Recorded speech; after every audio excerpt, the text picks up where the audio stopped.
Hey everybody, it's me Andrew. Get out into nature and tune in for yourself. Resonate with the Earth's electromagnetic field via 432 Hz, the universal frequency. Balance out psychologically and emotionally. So today I'm going to go over truth in oneness, and not only truth in oneness, but dissolving further into non-existence, right? And let's get into this. So, truth in oneness. Oneness is the experience of oneness, right? This is the experience of dissolving into universal consciousness, which is synonymous with nothingness or formlessness. Because the moment that things become one, there's no longer a form to sustain itself. Because 1 equals 0, and this is why we have binary code. 1 and zeros together, they cancel each other out, or they complement as well, but they're one and the same, they're equivalent to one another. So truth can be founded within that state of oneness, right? As things simplify from the complexity, they are truthful. The complexities are capable of eluding you, and the senses and the senses are known to lie. Perception is false, and it's illusory in its nature. This is why you don't trust perception. You do not trust the senses, but you can use them as tools, right? But the truth is beyond the sense and beyond the perception itself, into into consciousness, universal consciousness, because this is the prime material consciousness. Spirituality and physicalities are one together. There's no difference because both are just conceptual in nature. But the moment that you dissolve concept and recede into deeper dimensions of mind, and dissolve away form, which is synonymous, which is equivalent to concept, the what is left is just the void, the formlessness, which can also is paradoxical, right? There's nothing to be said about it because it cannot be explained, because all explanations are conceptual in their nature, which the nature of it is beyond concept.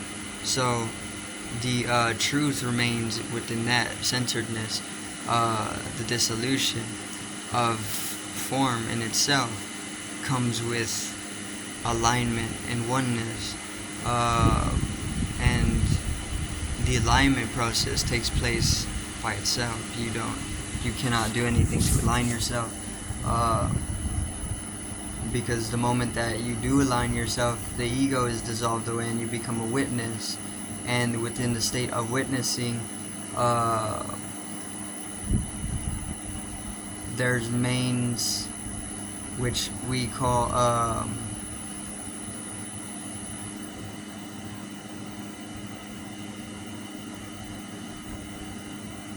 within the state of witnessing,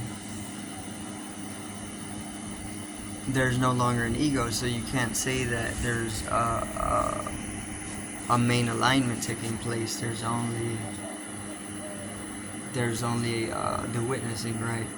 So you cannot, there's no will, basically what I'm trying to say. There's no willpower, there's no will, there's no ego, and there's no struggle in the process of alignment. It's something that happens of itself. And there's actually no grounding to be had, because there is no ground in the void, and this is where what it is, it's the void, or what it isn't. So you cannot actually ground. There's no will in it, there's no ego. This happens of itself, right? What happens of itself? The process of alignment and dissolution into oneness, and experiencing beyond the attachments that have been conditioned and programmed and strengthened within you, which is tethering you to false identities, or even withering the tether to your organism while you're entangled in complexities and egoistic ways of life and triviality. So finding the patience or being patient is a key in the music. In music, because there's space that is needed in all musical construction or generation or orchestration. There's space in between notes, and the space is literally a face of patience, if that makes any sense. Because if you were just playing one note, there wouldn't be it would just be one note, right? There wouldn't be no distinguishment between any others or any colors or any structure to anything. So the space is needed, right? And the space is literally reflecting patience as you begin to shift your consciousness into the space rather than on the materia or the physical, which comes with the program and the conditions. To be attached to a certain aspect of being or the environment. Let me see. So patience is needed within the process, since there is no will in it, and there's no ego in it. There's no will in it. There's only the illusion of it.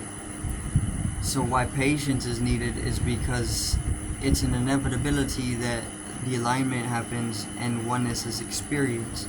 When you were in the womb, you were conceived out of nothing, right? So you were nothing, you were noneness, you were no thing, and then you slowly developed into something or something, oneness, which in the womb, before you were born and you started to pick up on various different conditionings and boundaries and whatnot, you were in the state of cosmic consciousness and oneness, right? In the womb we're cosmic conscious because we're floating in space.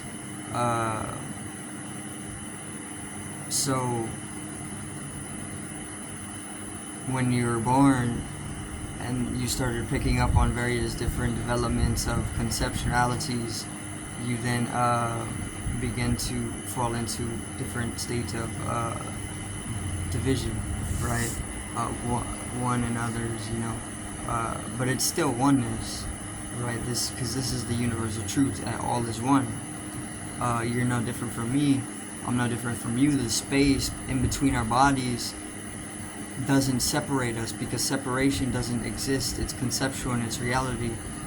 Therefore it's an illusion and it's cancelled out. There is no separation. You don't even know what separation means. If I were to ask you, you wouldn't be able to tell me. You just come up with some stupid answer, and the answer wouldn't actually prove anything about what separation is, because there is no separation. Therefore you can't say what it is, you can't explain to me what it is, and it doesn't actually exist. The space in between us is just an extension of the prime material, or that is still kind of inviting in separation, or it's still inviting in separation. Yeah, really there's just oneness, right? We're all interconnected. What this means is that we're completely intimately connected with one another, and that's the nature of things. Due to the nature of the interconnectedness, it's oneness, and then oneness is nothing. There is nothing. This is non-existent. This is void. We are in the void, or we are out the void as we are rebirthed. We are in the void when we begin to cessate into non-being and in between dimensional statuses, right? But that's gonna be it for today's video. Thank everybody for watching. Once again, peace out. One love and have a great evening.